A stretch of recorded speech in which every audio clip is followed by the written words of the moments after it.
প্রিয় দর্শক, সাজ্জাদ কাদিরের সালাম, আসসালামু আলাইকুম, প্রীতি এবং শুভেচ্ছা নিন। এই মুহূর্তে আপনাদের সামনে কথা বলতে এসে ভারত কি বাংলাদেশে কোনো সামরিক অভিযানের পরিকল্পনা করছে এই প্রসঙ্গটা নিয়ে আমরা ইতিমধ্যেই বেশ কিছুদিন যাবৎ, গত 1-1.5 মাস যাবৎ বলে আসছি যে বাংলাদেশ বর্ডার নিয়ে, বাংলাদেশ সীমান্ত নিয়ে ভারত কিন্তু যথেষ্ট অ্যালার্ট এবং লক্ষণটা খুব একটা ভালো দেখা যাচ্ছে না। এই যে পাকিস্তানে জঙ্গি আস্তানা যে ভারত গুড়িয়ে দিল, আপনারা কি কেউ কল্পনা করেছিলেন হঠাৎ করে 7 মে গত মাসের হামলা হলো পাকিস্তানে এবং জঙ্গি আস্তানা গুড়িয়ে দিল? কি কারণে? সেই 22শে এপ্রিল যে পহেলগাঁও হামলা হলো কাশ্মীরে, এটি বলা হচ্ছে বা এটি জানা যাচ্ছে পাকিস্তানি জঙ্গি গোষ্ঠী লস্করি তাইবার একটি সহযোগী সংগঠনের কাজ। এটি নিয়ে কোথাও কোনো তদন্ত হয়েছে? প্রশ্ন হয়েছে?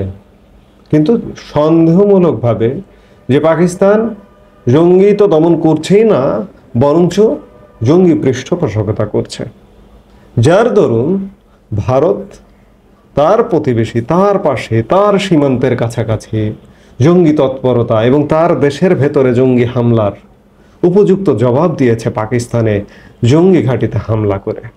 ঠিক আজকে বাংলাদেশের মানুষও এটি কল্পনাও করতে পারে না বা ভাবতে পারে না যে ভারত বাংলাদেশে কোনো হামলা করতে পারে। কিন্তু সাম্প্রতিক তৎপরতায় আমার এই বিষয়টি উড়িয়ে দেবার কোনো কারণই নেই, মনেই হচ্ছে না। আপনারা ইতিমধ্যে গণমাধ্যমের কল্যাণে খবর পেয়েছেন, আজকে আমরা যে মুহূর্তে কথা বলছি ঠিক পরশুদিন শুক্রবার 30 মে রাত 8টার দিকে কুড়িগ্রামের রৌমারী উপজেলার ঐতিহাসিক বড়াইবাড়ি সীমান্তে 4টি ভারতীয় ড্রোন উঠতে দেখা গেছে। এটি শুধু গণমাধ্যমের খবর নয়, গণমাধ্যমকে এই খবরটি নিশ্চিত করেছেন সীমান্তের দায়িত্বে থাকা জামালপুর বিজিবি 35 ব্যাটালিয়ন অধিনায়ক লেফটেন্যান্ট কর্নেল হাসানুর রহমান। তিনি নিশ্চিত করেছেন যে এখানে ড্রোন উঠতে দেখা গেছে। এই দুর্গম সীমান্ত এলাকায় ড্রোন কোথা থেকে আসবে? ভারত থেকে। এবং সেখানকার স্থানীয়রা বলছেন ভারতের আসাম রাজ্যের কাকরিপাড়া বিএসএফ ক্যাম্পের আওতাধীন বিএসএফ সদস্যরা শুক্রবার রাতে বাংলাদেশের অভ্যন্তরে 4টি ড্রোন পাঠায়। রৌমারী উপজেলার বড়াইবাড়ি ও বারবান্দা গ্রামের আকাশে এসব ড্রোন প্রায় 4 ঘন্টা ধরে চক্কর দেয় বিএসএফ নজরদারি করতে এবং বাংলাদেশিদের মধ্যে আতঙ্ক ছড়াতে এসব ড্রোন উড়াচ্ছে। এটি বাংলাদেশি মানুষের, সীমান্ত এলাকার মানুষের কথা। এর আগে গত 27 মে, কদিন আগেই গত 27 মে একই সীমান্তে বাংলাদেশের আকাশ সীমায় ড্রোন উড়ায় বিএসএফ। আপনারা জানেন যে বিএসএফ বাংলাদেশে কন্টিনিউ পুশ-ইন করছে। আপনারা আরও জানেন যে আমরা এগুলো নিয়ে অনেকবার কথা বলেছি যে শিলিগুড়ি করিডোরে নজিরবিহীনভাবে সামরিক উপস্থিতি বাড়িয়েছে। আমি গতকালকের ভিডিওতে বলেছি, একটি ভিডিওতে, যে সেখানে ফ্রান্সের স্বয়ংক্রিয় যুদ্ধবিমান রাফাল যুদ্ধবিমানের সমাবেশ করা হয়েছে। রাশিয়ার এয়ার ডিফেন্স সিস্টেমস S-400 সেখানে স্থাপন করা হয়েছে এবং শিলিগুড়ি করিডোরের কাছাকাছি একটি বিমানবন্দরকে পুনরুজ্জীবন দান করা হচ্ছে, যুদ্ধবিমান যাতে ফুয়েল ভরতে পারে, সেখানে ল্যান্ড করতে পারে। আর এরই মধ্যে খবর পাওয়া গেল ভারতীয় ড্রোন বাংলাদেশ সীমান্তে। আমার কাছে বিষয়গুলো আসলে কেন যেন মনে হচ্ছে যে বাংলাদেশে হয়তো একটা সামরিক অভিযান চালালেও চালাতে পারে। কার বিরুদ্ধে? জনগণের বিরুদ্ধে না, বাংলাদেশে জনগণের বিরুদ্ধে না, সরকারের বিরুদ্ধে হয়তো বা সরকারের বিরুদ্ধে হতে পারে। আমি এর আগেও একাধিক ভিডিওতে বলেছি যে পাকিস্তানের প্রেক্ষাপট ভিন্ন। পাকিস্তানের সরকারের সরাসরি জঙ্গি গোষ্ঠী নেই, কিন্তু জঙ্গি গোষ্ঠীকে পৃষ্ঠপোষকতা করে রাষ্ট্রীয়ভাবে। হামলায় পাকিস্তানে যে জঙ্গিরা মারা গেল, তার দাফন কাফনেও রাষ্ট্রীয় মর্যাদায় জঙ্গিদের দাফন করেছে পাকিস্তান, অর্থাৎ জঙ্গিদের পৃষ্ঠপোষক। বাংলাদেশে পৃষ্ঠপোষক তো বটেই, স্বয়ং রাষ্ট্র ক্ষমতা, রাষ্ট্রের কোনো জায়গায় জঙ্গি গোষ্ঠী বসে গেছে। বাংলাদেশের জেলখানা থেকে জঙ্গিরা একদম মুক্তি পেয়ে গেছে। আমি যেটি বলছিলাম, রাষ্ট্রীয় জায়গায় গণমাধ্যমে সরব, সোশ্যাল মিডিয়ায় সরব, সিটি কর্পোরেশনের যে একজন প্রশাসক বসানো হয়েছে হিজবুত তাহরীরের সদস্য। আমরা হয়তো একটি বিষয় জানি, সামনে এসছে, এরকম বিভিন্ন জায়গায় জঙ্গি গোষ্ঠী বসে গেছে। সেই জায়গায় বাংলাদেশে যদি ভারত সামরিক অভিযান চালায়, অবাক হবার কিছু থাকবে না। সীমান্তে সামরিক উপস্থিতি বাড়াচ্ছে, সীমান্তে ড্রোন মহড়া করছে, সামরিক মহড়াও করেছে কদিন আগে। যে তিস্তা প্রহার গত 8 থেকে 10 মে শিলিগুড়ি করিডোর সংলগ্ন ফারাক্কাবাদ এলাকায় তিস্তা পাড়ে কেন, পূর্ব সীমান্তে কেন করছে? আবার গতকালকে ভারতের সেনা পর্যায়ে 3 বাহিনী প্রধান এবং সেনা সর্বাধিনায়ক অনিল চৌহান সিডিএস সহ এবং ইস্টার্ন কমান্ড, ভারতের সেনাবাহিনীর ইস্টার্ন কমান্ডের জিওসিকে নিয়ে একটা অসমর্থিত সূত্রের খবর, গতকালকে এমন মিটিং হয়েছে এবং সেই মিটিংটি নাকি বাংলাদেশ প্রসঙ্গে।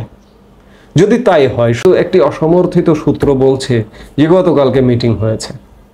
যদি মিটিং হয়ে থাকে, বাংলাদেশ নিয়ে মিটিং হয়ে থাকে, কি মিটিং হতে পারে? ভারত খুব গত 10 মাস যাবৎ বাংলাদেশের গতিবিধি অবজার্ভ করছে, পর্যবেক্ষণ করছে এবং ভারতীয় সেনাবাহিনীর সাথে বাংলাদেশ সেনাবাহিনীর সংযোগ আছে। এটি বাংলাদেশ সেনাবাহিনীর তরফ থেকে যেমন আমরা জেনেছি, ভারতীয় সেনাবাহিনীর তরফ থেকেও জেনেছি। আমাদের সেনাবাহিনী সীমিত সক্ষমতা দিয়ে যথেষ্ট সাধ্য মতো কাজ করে যাবার চেষ্টা করছে। এটি অস্বীকার করবার উপায় নেই। মাঝে মাঝে আমাদের মনে হয়, আমারও মনে হয় কখনো কখনো, যে সেনাবাহিনী আছে, তারপরে মব থামছে না কেন, মব ভায়োলেন্স বন্ধ হচ্ছে না কেন? কিন্তু আমার সেনাবাহিনীর সক্ষমতা সীমিত। সেনাপ্রধানের এক বক্তব্যের মাধ্যমে আমরা জানতে পেরেছিলাম যে রোস্টার ডিউটি করে 30,000 সৈন্য করে, 31,000 নামে আর 31,000 ওঠে। এই 30,000 সৈন্য সারা বাংলাদেশে, সেটা কি সম্ভব? আর সেনাবাহিনীর কি আইন শৃঙ্খলা রক্ষা করা সম্ভব? সম্ভব না বলেই আজকে আইন শৃঙ্খলার অবনতি, আইন শৃঙ্খলা বিঘ্ন ঘটছে, মব ঘটছে। আইন শৃঙ্খলা রক্ষার প্রধান কাজ পুলিশের, সেই পুলিশ ধ্বংস করে ফেলানো হয়েছে। পুলিশকে তো আজও সক্রিয় করা যায়নি এবং যাবে না। এই বিদ্যমান পরিস্থিতিতে এটি অসম্ভব, পুলিশকে সক্রিয় করা সম্ভব হবে না। সেই জায়গায় সেনাবাহিনী দেশের শৃঙ্খলা নিয়ন্ত্রণে কাজ করছে সীমিত সাধ্যের মধ্যে, 30,000 সৈন্য সারা দেশে। কিন্তু সেনাবাহিনী তো ক্যান্টনমেন্টে দেশ রক্ষার, স্বাধীনতা সার্বভৌমত্ব রক্ষার জন্য প্রচুর কাজ থাকে, কাজ আছে। আরেকদিকে আমাদের চোখ রাঙানি মিয়ানমার সীমান্ত, রাখাইন রাজ্য সংলগ্ন আমাদের যে সীমান্ত, আমাদের বিজিবি আছে সেখানে, কিন্তু তারপরেও সেনাবাহিনীর সেখানে কনসাস থাকতে হচ্ছে। কখন কি ঘটে, একটি দেশের বিদ্রোহী গোষ্ঠী যদি এপারে ঢুকে যায় তখন কি হবে? মাঝে মাঝে ঢুকবার খবরও পাওয়া যাচ্ছে, কিন্তু তারা যদি সংঘবদ্ধভাবে মায়ানমারের রাখাইন রাজ্যটা দখল করেছে, আমাদের এই পার্বত্য চট্টগ্রাম কক্সবাজার অঞ্চলের একটা অংশ যদি দখল করবার ঘোষণা দেয়, সেনাবাহিনীকে কিন্তু এই টেনশনেও থাকতে হচ্ছে। সেই জায়গা থেকে সেনাবাহিনীর যথেষ্ট সক্রিয় ভূমিকায় আছে। সেনাবাহিনীকে ভারত সহযোগিতা করবারও কথা বলেছে, সবসময় বার্তা দিয়েছে যে আমরা পাশে আছি এবং আমাদের সেনাবাহিনীর মধ্যে কোনো ধরনের কোনো সমস্যা নেই। দুদেশের আদান প্রদান, ট্রেনিং, প্রশিক্ষণ, সেগুলো কিন্তু সব চলমান আছে। সেই জায়গা থেকে ভারতীয় সেনা, বাংলাদেশ সেনা কাজ করছে, একসাথেই কাজ করছে বলা যায়। কিন্তু আমার কেন যেন মনে হয় মাঝে মাঝে যে সেনাবাহিনী যদি চূড়ান্তভাবে বাংলাদেশে অস্থিরতা দমন করতে কিংবা জঙ্গিবাদ দমন করতে অসমর্থ হয়, তাহলে পাকিস্তানের সেনাবাহিনী বা পাকিস্তানের সামরিক সক্ষমতা তো বাংলাদেশের থেকে অনেক বেশি, বাংলাদেশে সেই তুলনায় কম। ভারত যদি বাংলাদেশে এমন একটা জঙ্গিবাদ দমনে হামলা করে, আমাদের কি বা করার আছে, কি বা করার থাকবে? এবং ভারতকে উস্কানি দিয়ে আমাদের তো শুরু থেকেই নানা রকম কথাবার্তা ইত্যাদি চালু আছে। সাম্প্রতিক সময়ে ভারতের আর এক শত্রু রাষ্ট্র তুর্কির সাথে বাংলাদেশে সামরিক কারখানা চট্টগ্রামে এবং নারায়ণগঞ্জে করবার একটা পরিকল্পনা নাকি করছে সরকার, এমন খবর গণমাধ্যমে এসছে, ভারতীয় গণমাধ্যমে। সম্প্রতি এই যে বিনিয়োগ উন্নয়ন বোর্ডের যে প্রধান আশিক চৌধুরী, তিনি তুর্কি সফর করেছেন। ভারত তো তুর্কিকে এই মুহূর্তে ভালোভাবে দেখছে না, কারণ পাক ভারত সংঘর্ষের সময় তুর্কি ড্রোন ভারতে হামলা করেছে এবং এমনকি তুর্কি সৈন্য যারা ট্রেনিং দেয় ড্রোন পরিচালনার, সৈন্যদের মধ্যেও কেউ মারা গেছে, এমনটাও খবর পাওয়া গেছে। সেই জায়গায় তুর্কির সাথে বাংলাদেশ যৌথভাবে সামরিক কারখানা সমরাস্ত্র তৈরির একটা প্রক্রিয়া শুরু করতে যাচ্ছে, আলাপ হচ্ছে, দুদেশ সফর হচ্ছে, এমওইউ স্বাক্ষর হবে এমন পর্যায়ে। এগুলো তো ভারত ভালোভাবে দেখবে না। সেই জায়গায় ভারত যদি হঠাৎ করে আকস্মিক হামলা করে বসে, কবে কখন করবে এটি বলা কঠিন। মানে জঙ্গিবাদ দমনে হয় বাংলাদেশের সাধারণ মানুষের জন্য কোনো, পাকিস্তানের সাধারণ মানুষও ক্ষতিগ্রস্ত হয়নি, কিন্তু এই যে 4 দিনের 7 to 10 মে যে যুদ্ধ হলো, সংঘর্ষ হলো, পাকিস্তানের সাধারণ মানুষ যে ব্যাপক হারে ক্ষতিগ্রস্ত হয়েছে, হ্যাঁ সাধারণ মানুষ কিছু হয়তো অল্প কিছু মারা গেছে। বাংলাদেশেও সাধারণ মানুষ টার্গেট নয়। বাংলাদেশে একটা অসহিষ্ণু সরকারটি এবং এই সরকারটি যে জঙ্গিদের পৃষ্ঠপোষকতা দিচ্ছে, সেই জায়গায় ভারত অ্যালার্ট, এবং সেই জায়গায় যদি ব্যবস্থা নেয় হঠাৎ করে আকস্মিকভাবে, অবাক হওয়ার কিছু থাকবে না। তবে সেই ব্যবস্থাটি কবে নেবে, কখন নেবে, এই মুহূর্তে বলা কঠিন। কাজেই আমি যথেষ্ট উদ্বিগ্ন যে ভারত বাংলাদেশে যদি সামরিক হামলা করে তাহলে কি পরিণত হবে, এটি অবশ্যই উদ্বেগের বিষয়। এই মুহূর্তে এ পর্যন্তই। সবাই ভালো থাকুন, সুস্থ থাকুন।